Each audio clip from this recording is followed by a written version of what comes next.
fermente ürün yelpazesi çok geniş bir yelpaze. Kefir de fermente bir ürün ve sağlığa birçok faydası var. Yoğurt fermente bir ürün. Salam, sucuk, sosise de ısıl işlem görmüş ürün dersek daha doğru olur. Tabii bu ürünlerin ne sıklıkla tüketildiği de önemli. Sağlığa zarar verir ibaresi kullanmak doğru olmaz.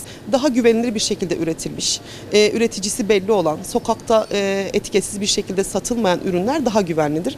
Eğer salam, sucuk tüketmeyi, sosis tüketmeyi tercih ediyorsak, firmaların etiket bilgileri olan, son kullanma tarihleri belli olan, belli analizlerden geçmiş olan marketlerde bizim gidip denetlediğimiz ürünleri tercih etmeleri daha uygun olur sağlık açısından.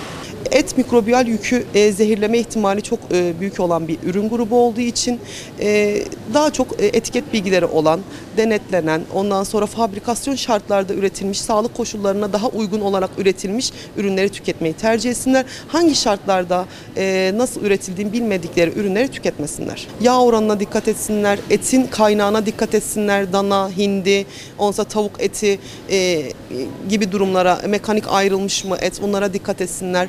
İçindekileri alerjen uyarıları var mı dikkat etsinler. Renklendirici, koruyucu kullanılmış mı, daha doğal yöntemlerle mi üretilmiş yoksa içinde çok fazla koruyucu, renklendirici var mı diye kontrol etsinler. Ve tabii ki en önemlisi son kullanma tarihine dikkat etsinler. Tüketicimizin de etiket bilgilerini okumada bilinçlenmesini bekliyoruz.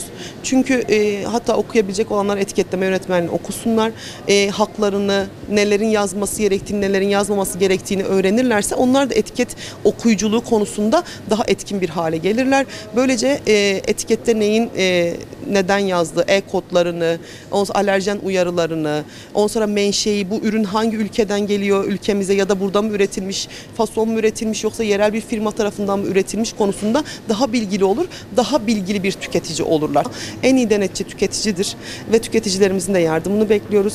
Ne zaman, nerede bir uygunsuzluk görürlerse Alo 174 şikayet hattımızı arayarak şikayette bulunabilirler.